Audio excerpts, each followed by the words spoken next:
Matamgi Manipuri Wari channel asibu tabiriba khwai pumnamakpu taramna okjari ngasi amuk lobirasi my soulmate taramathui suba tangka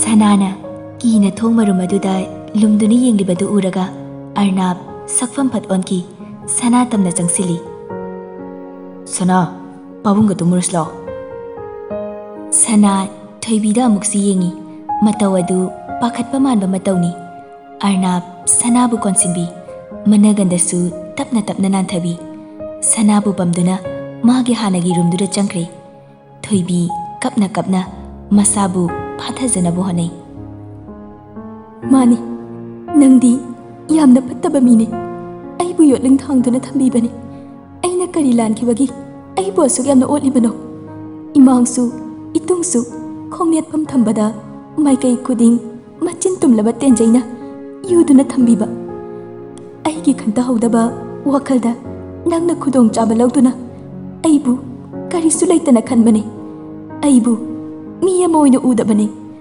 nasagi da khanba mine nangdi imungsida aina leibagi wahan thokpu karino isana yazadana aibu magi yumsida maichak kaya puduna namduna thambiba aduga hujikna aibusu ikhong kut punduna phajinduna thambiba Darakliba mapi adu makut anina fatfat taithokse ai sumini isagi punsigi mamaldi aina ngakani nangi yumsida saidangbe amagumna ai lakibasu nate atu khanthani yingbadi ai thamoi puba ngamde yum masida asibaga pangkhak oiduna maichak kayasiga punsi loikigadabagi saru mikup amata orabasu momon nokna sikibana saruk chama hele chatkini nangna ngamba changsu tawzo aisu mikup amagi minoki damakta chatkini siba kiduna atonba mi amagumna nangi khongnet famdi ai oiroi ye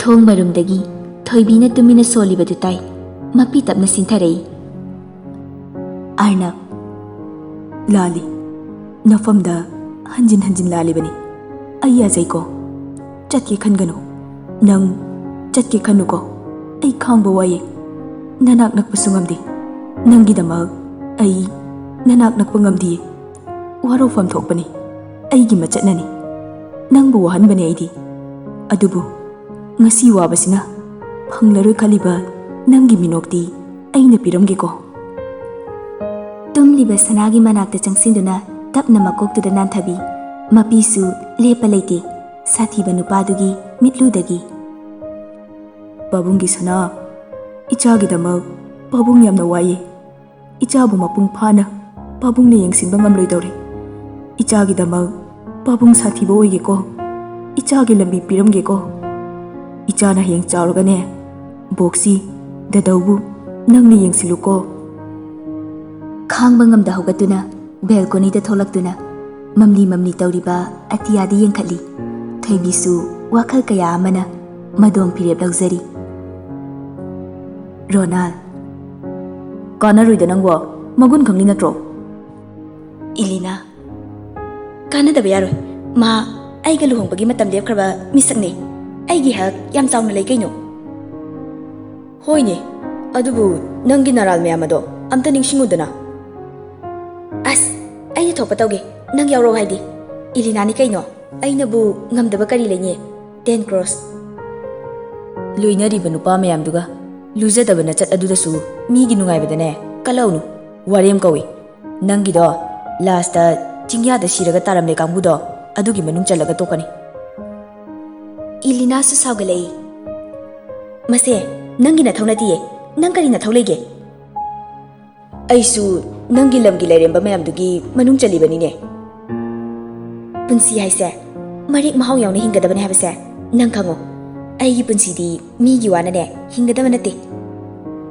farese aisu nangi na ting pangthoklaga loiredana ibani su nungaina oxide li thokse arnab lenchen bagi manakta lai chair amada kit famthai tablapna chawrak tawa khonjana yamna lemna hairi aibu saubrane lenchen ba kari sukumdi mamai leithokduna lei arnab makha tare Saunu, nangi narani. Migi mapot maral soklurabadi nang wazaba tabani. Aina nate ko, Saunu. John. Sir. Police thado. Mabu mayum faba tek takaidana yahalo. Sir. Wahigi. Fataba wakal khangano. Inaw gumbani. Nungsiba poi. Punsida singnaba thamu. Aibu singnaw. Singnariba maikaido. Afabana aibu ikaiba piro. Matamdu ai ngaigi. Nangna aibu sauba, aibu singnaba, ai khangi. Aina yari. Singnaw. Himai chumna chatnaba khonasiko. Mamal yamna tangbani. Atienba punsise. Mamal lehelo. Wahi kharadu hairamlaga haugattuna thoki. John Lanchen babu mayum pawa thilei. Somdana machagi pawi phangdabana matha sare mapadu. Nate mabu karamba mamanabagidano mana hojifau leiribadubo. Mama moina ngasi phawa mi paiba nachabu thijinba nang tawde natra. Saitama Salaina aduk phajana pau piraklidudi kari amuk thirukidoino phanadum phare khalini sida laktanabani sida laagane maha tawngambisigi pau taraga angawo ondu saru. Hey wa ngangbada khara khalaga ngangu mama nachagi aningba pamba thugairaga nangna chingadawriba lambi ado nang afabani khanbra. Thugairini ikutmakna thugairibani haujikti kairedana pungtat hektatledana marido masimak thoknabane aina silibani. Danjaduda Lanchenba imungda changlei. Saitama nganglamba wa adu chapleplaga masadu ithak thakali. Ibungo Lanchenba mapi irachen mamada warauba mityenga loinana yenglei. Devansu Ibungo Lanchenba wahai ama pau hairamdana magi rumda changki. Devan magi nupida sauni yenglamlaga thoki. Mocha Arke Arnabsu tapna kumlei. Akasna pawam laine. Ai khangi.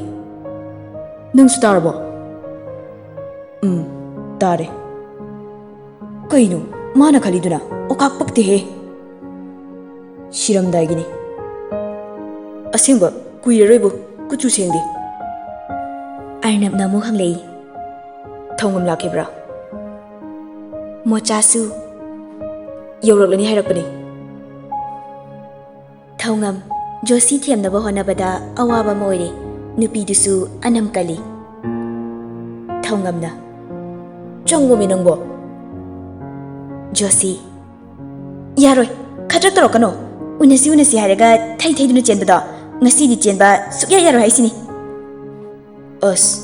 Josi angang macha tanu hanubi. Kari aibu hanubi ga haine nang Josi Thongam gi masamadu jongsinduna phoidatli. Thongamna Hinchabi kaino nang torsibo pakhangi jatka loi thadome hatki nang Nawabu haladi nangdi atopada na yumpan kaya ro.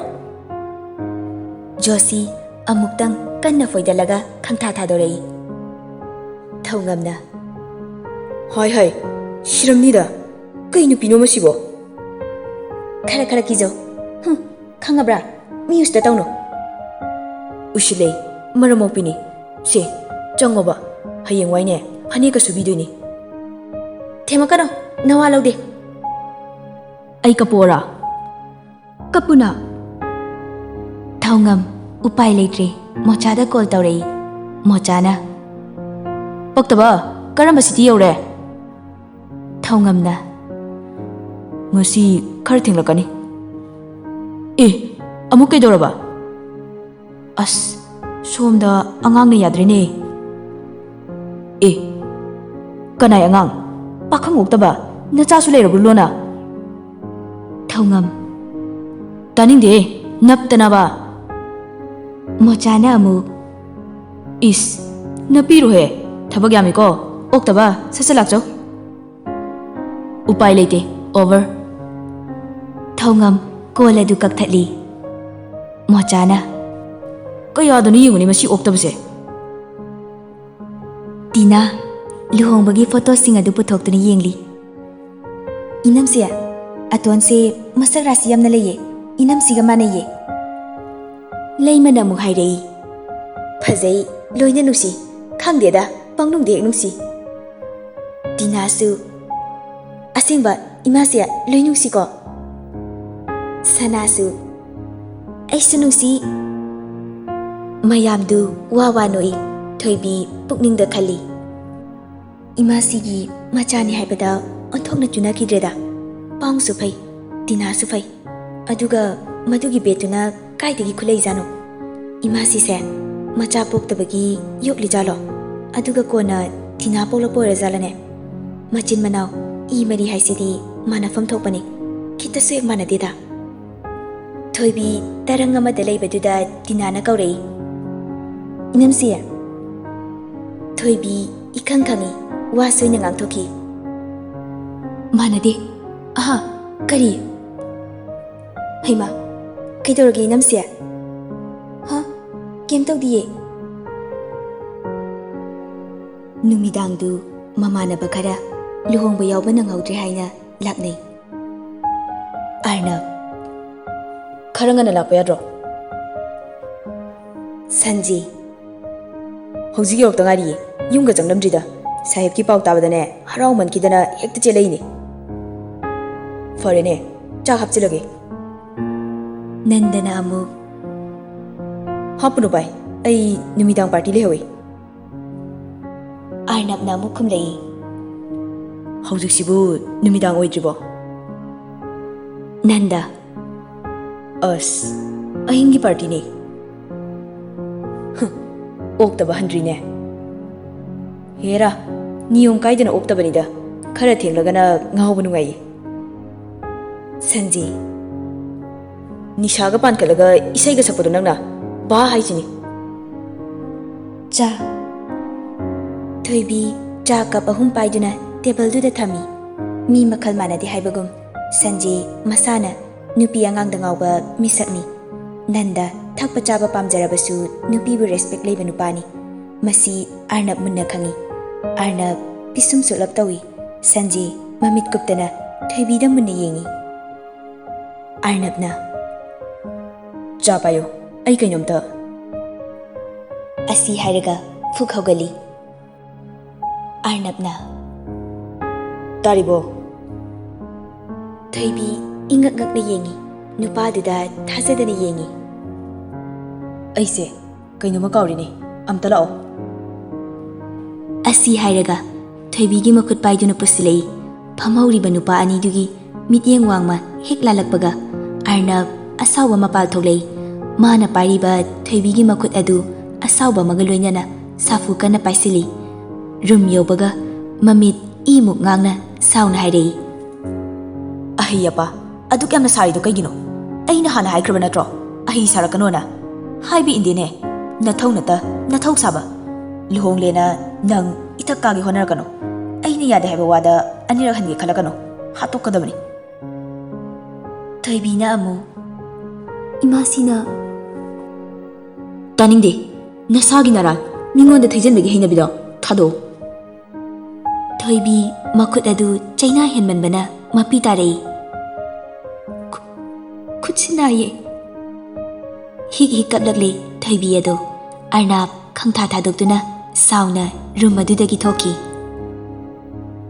Shaanxi ꯑꯩꯈꯣꯏ ꯆꯠꯅꯕ ꯇꯧꯔꯒꯦ ꯅꯣꯡꯃ ꯑꯃꯨꯛ ꯂꯥꯛꯀꯦ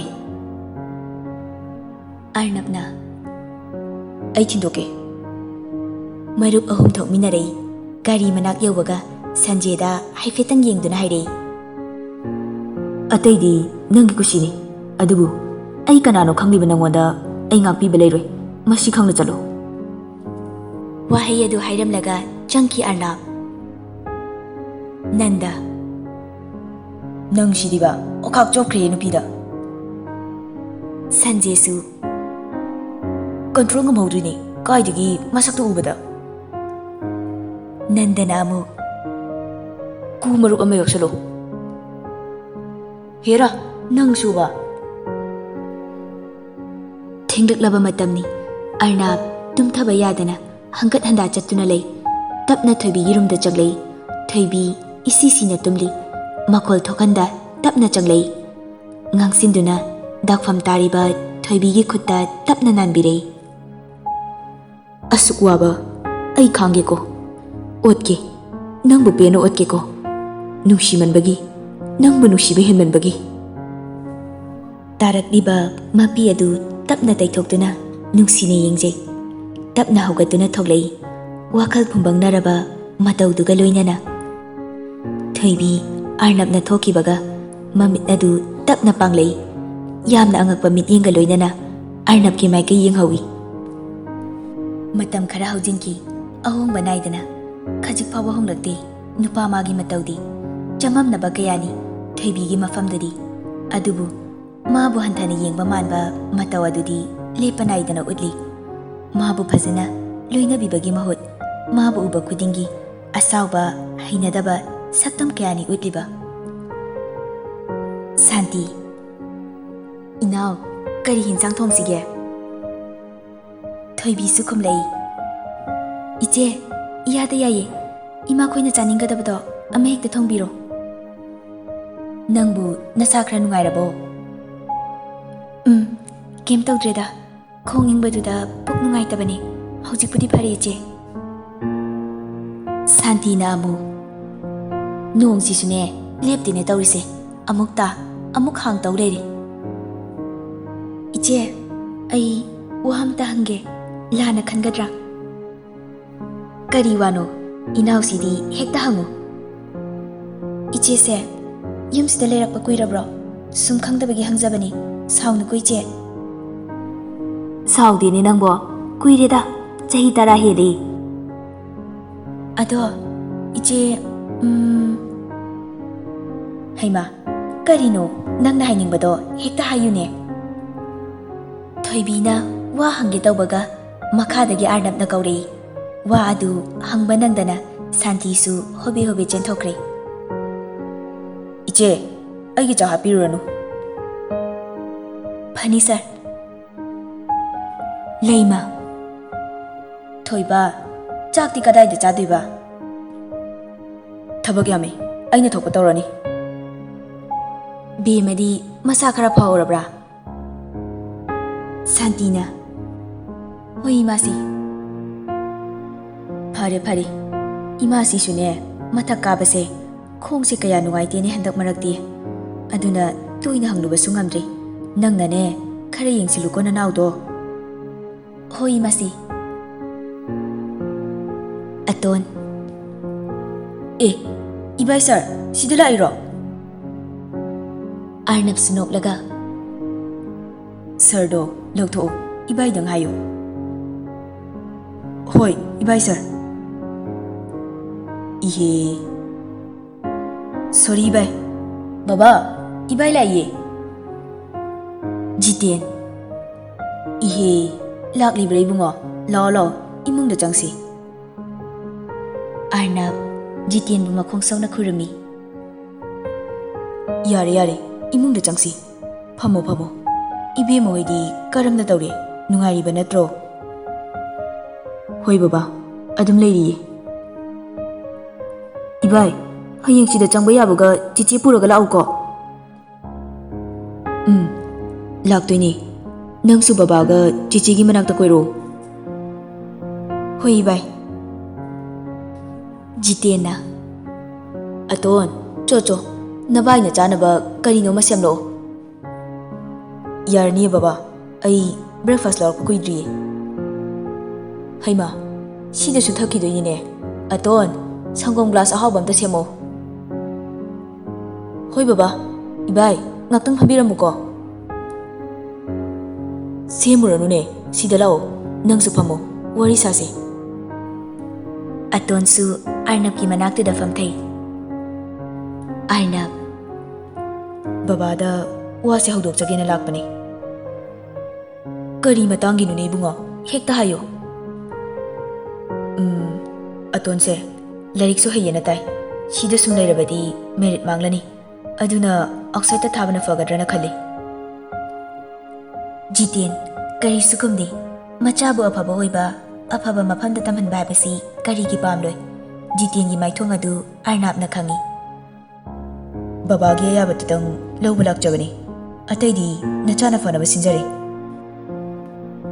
Baba wakaldo amaromda chatkino Atonse aigi nauni Machigi amata ngairaba tanglaba manini Mabu aigi daite oijege Yadi so haibigano Babagi thamogi awabado nachana ujai Awabado lawthokpiyo baba Nachani nachamakni khanbiyo Imung asigi hiram kudingda aina mayok yajage Ayabado babadagi nijari Nachabu mitop nate khanbirabadi babana yabado sinabiyo Jiten matin kutyo tharaga khali karamna mana Arnabki wadu nathairuni phajaba khonthokna nathaiba ngamanda nirakpani ayaba pidabasu yaroidaba mawongda nirakliba yabani Ichadi imungshigi mini aigi icha kokhalahani icha singna phani haiba wapumba baba loine yayi phare baba na harau harau yabirakpase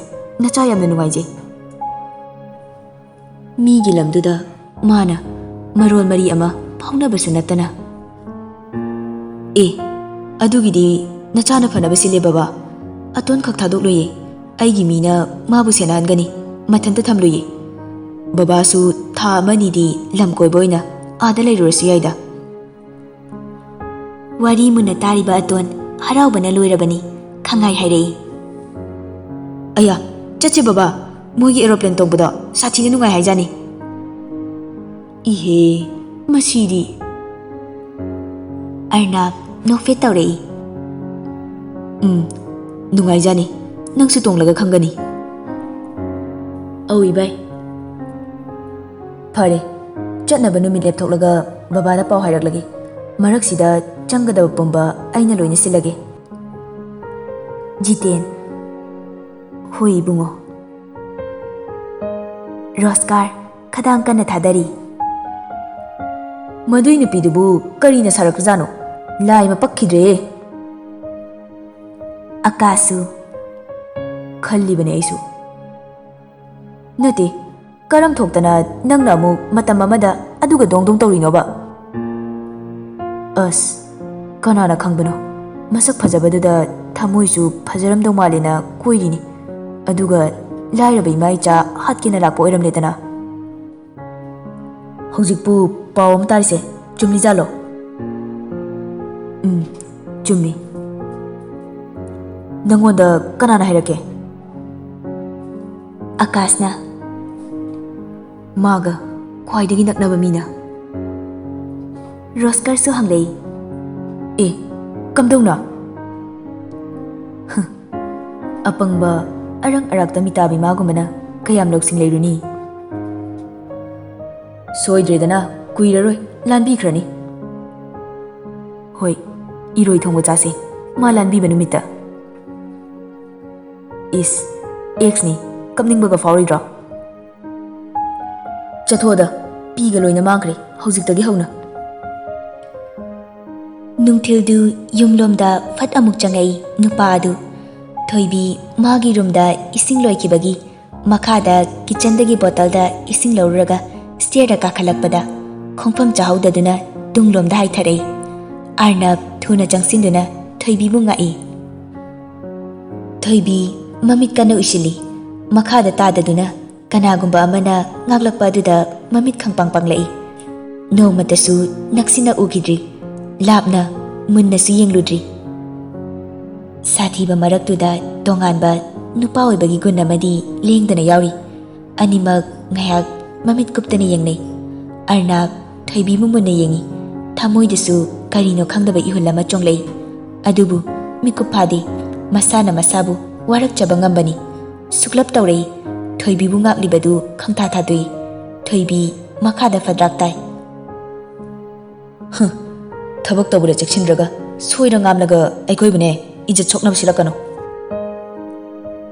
room da thuna sauna changkhidana file khara puthoklaga amuk thokre thoibi makhada famduna sauna solei kokchak paisini aina soigena soibrasibo asuk pattaba misibu karina sarakpano ma sarakpa laido kay hajugo charamoy. Rasi se machet ang pupagtaba nupasi bu karino. Khondani na ichaw ki bet na ngang baga chapay mane. Kayam kuina masigi bet sina ot laga lagi na ibo. Tanjadu da mapaldagi. Thaibi. Khonjel duda swai lauki ba khangaude thuna chenthok lei. Lanchen ba nokmi Thaibi bu ubada mapi tare. Thaibi su mapi sinthaki ba khangaude machin da su tapna kauki. Lanchen ba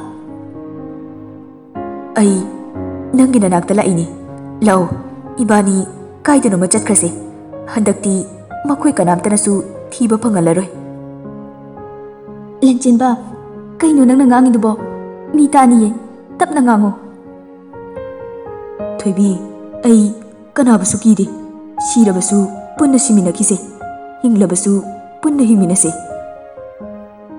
Madu oitok yaro ye Lanchen ba nang chalo aigi wakal thado imasi hoina tarabadi ai bulana ukini ye. Nasagi da khangana Thaibi aigi awaba nate siro. Nang nungsiba tambiramlaga aibu angawbagumna ithanta hungdokpadi yaroi. Nangbu puduna ai haloi sirabasu sini. Lanchen ba nang adumaina tawnuo aigi kita khanbiyo.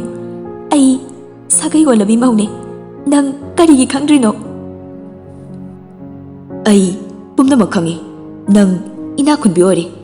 Ngasidi miyamna sakhanglaba Ningthouja amagi loinabi ore. Aigi nungsibabu mamal leitre si natro. Lanchen ba aisu aigi nungsibadi mamal machet ama phau tahaloi. Ngasisu hojiksu khongfam hongdana lepsu lepkini. Lanchen ba nang chalo aina harisi yawo nang chalo. Aina ngangbase taningdi si natro. Ai nakhoi yumgi maningi uku asida leigani. Numidang pung 10 da nang thoklakadabani. Karigumba hek thoklatraba hayengi numita nangi thongkal maktada asiba isa oina khudol tamge. Lanchen ba wahi khara do hairam laga thuna chakki. Thaibi tarang amada lehawi wahi ama phawa haiba nanghauda. Leima imungdagi thoklai. Bima kana la amgine. Thaibi khangpre khangi. Imanabam lamani masi.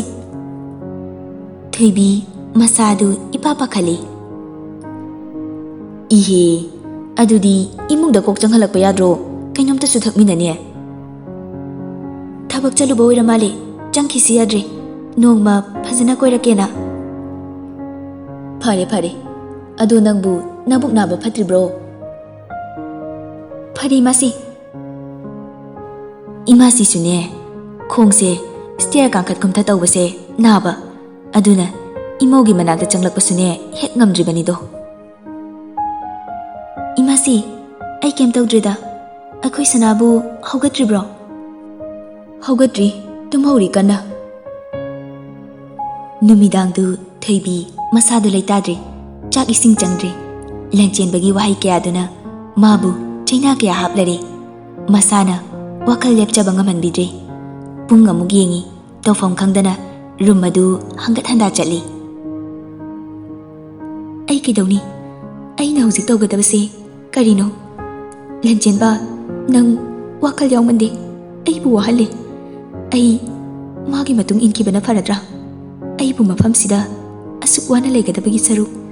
Nate ai madu yade. Asuk minungsi leiba imasi babungbu aigi haktakta mimang thokanbadi ai ngamloi. Ai sukam ngamloi. Aduga aina thoktragana Lanchen bana kamdauba. Thaibi wakal phungbangnare ma wakal puba ngamdre. Makokta makut ani adu kanna paisinduna khangli. Kanada tamthokani kanana magi potlom thangthabini. Tamfam leiti haifam leiti. Arnabta haibasu magi matik oidi. Khanba yaba khalaba matung masana phirep ama laujai. Lanchen ba nang aibu warauno. Ai nangbudi nusi adubu chanabi ma abudi aina singnaba khak ngamloye.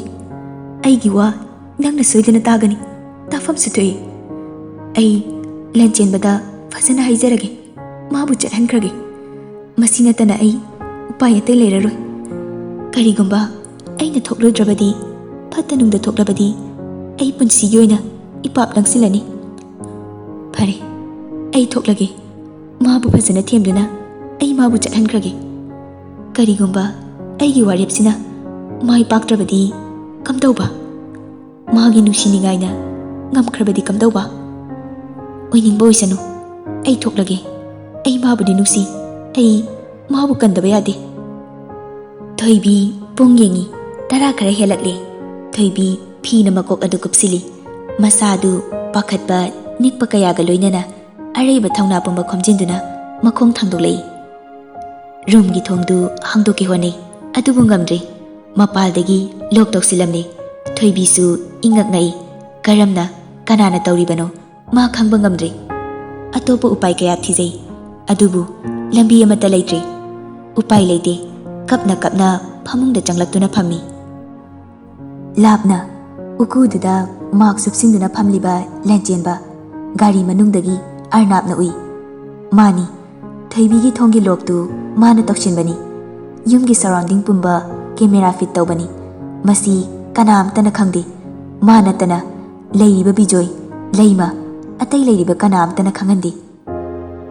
ꯑꯔꯅꯥꯞ, ꯒ꯭ꯌꯥꯟ ꯇꯥꯍꯜꯂꯣ, ꯑꯩꯕꯨ ꯌꯥꯎꯍꯜꯂꯅꯨ, ꯐꯅꯕ ꯁꯤꯜꯂꯣ, ꯊꯝꯃꯦ꯫ Call ꯑꯗꯨ ꯀꯛꯂꯒ ꯒꯥꯔꯤ ꯑꯗꯨ ꯊꯧꯔꯛꯏ꯫ ꯀꯗꯥꯏꯗ ꯊꯧꯔꯤꯕꯅꯣ ꯃꯥ ꯃꯁꯥ ꯈꯪꯗꯦ꯫ ꯂꯝꯕꯤꯅ ꯂꯩꯔꯤꯕ ꯃꯈꯩ ꯂꯦꯞꯇꯅ ꯊꯧꯔꯛꯂꯤ ꯒꯥꯔꯤ ꯑꯗꯨ꯫ ꯊꯧꯅ ꯊꯧꯅ ꯃꯄꯤꯁꯨ ꯂꯦꯞꯄ ꯂꯥꯏꯗꯅ ꯁꯤꯟꯊꯔꯛꯏ꯫ ꯆꯠꯍꯟꯅꯤꯡꯗꯤꯌꯦ꯫ ꯅꯪꯅ ꯆꯠꯈꯤꯕꯗ ꯑꯩꯒꯤ ꯏꯅꯥꯛꯇ ꯑꯃꯨꯛ ꯂꯥꯛꯂꯣꯏ ꯍꯥꯏꯕ ꯑꯩ ꯈꯪꯏ꯫ ꯅꯪꯅ ꯂꯝꯍꯦꯟꯕꯤ ꯑꯣꯟꯗꯨꯅ ꯅꯈꯣꯡ ꯊꯥꯡꯗꯣꯛꯈ꯭ꯔꯕꯗꯤ ꯑꯩ ꯃꯤꯍꯥꯠꯄ ꯑꯣꯜꯂꯛꯄꯁꯨ ꯌꯥꯏ꯫ ꯑꯩ ꯅꯪꯒꯤꯗꯃꯛ ꯃꯤꯍꯥꯠꯄ ꯑꯣꯏꯕ ꯄꯥꯝꯗꯤꯌꯦ ꯊꯣꯏꯕꯤ꯫ ꯃꯇꯝ ꯈꯔꯗꯤ ꯑꯩꯒꯤ ꯇꯦꯜꯂꯕ ꯄꯨꯟꯁꯤꯁꯤꯗ ꯅꯪ ꯋꯥꯔꯁꯨ ꯋꯥꯅ ꯈꯥꯡꯈꯣꯕ꯫ ꯅꯣꯡꯃꯗꯤ ꯅꯐꯝꯗ ꯑꯩꯒꯤ ꯁꯤꯟꯅꯒꯦ ꯈꯜꯂꯤꯕ ꯊꯧꯗꯥꯡ ꯄꯨꯝꯕ ꯁꯤꯟꯅꯕ ꯉꯝꯍꯟꯕꯤꯌꯨ꯫ ꯑꯩꯒꯤ ꯅꯨꯡꯁꯤꯕꯅ ꯅꯐꯝꯗ ꯆꯩꯅꯥ ꯑꯣꯏꯍꯟꯕꯗꯣ ꯑꯩ ꯄꯥꯝꯗꯤꯌꯦ ꯊꯣꯏꯕꯤ꯫ ꯂꯥꯞꯅ ꯂꯩꯒꯦ, ꯅꯪꯕꯨ ꯁꯦꯟꯅꯒꯦ, ꯏꯅꯥꯛꯇꯒꯤ ꯈꯛ ꯇꯥꯝꯈꯤꯅꯨꯀꯣ꯫ ꯃꯤꯀꯨꯞ ꯈꯔꯁꯤꯗꯤ ꯑꯩ ꯅꯪꯒꯤ ꯅꯇꯧꯕ ꯎꯔꯒ ꯑꯩ ꯄꯦꯟꯖꯕ ꯐꯪꯍꯟꯕꯤꯌꯨꯀꯣ꯫ ꯅꯨꯡꯁꯤ ꯅꯨꯡꯁꯤꯅ ꯅꯪꯕꯨ ꯏꯐꯝꯗꯒꯤ ꯏꯟꯊꯣꯛꯄꯅꯤ꯫ ꯅꯪꯒꯤ ꯊꯃꯣꯏ ꯍꯦꯟꯅ ꯀꯥꯏꯗꯅꯕ, ꯑꯅꯧꯕ ꯃꯩꯁꯥ ꯂꯥꯡꯗꯅꯕ꯫ ꯅꯪꯒꯤ ꯇꯨꯡꯒꯤ ꯂꯝꯕꯤ ꯄꯨꯝꯕꯗꯤ ꯑꯩꯅ ꯑꯃꯠꯇ ꯋꯥꯠꯍꯟꯗꯅ ꯌꯥꯠꯂꯝꯒꯦꯀꯣ꯫ ꯈꯥꯡꯕ ꯉꯝꯗ ꯕ꯭ꯔꯦꯛ ꯈꯪꯐꯥ ꯐꯥꯗꯨꯅ ꯃꯃꯥꯏ ꯑꯗꯨ ꯃꯈꯨꯠ ꯑꯅꯤꯅ ꯈꯨꯝꯖꯤꯟꯗꯨꯅ ꯂꯩ꯫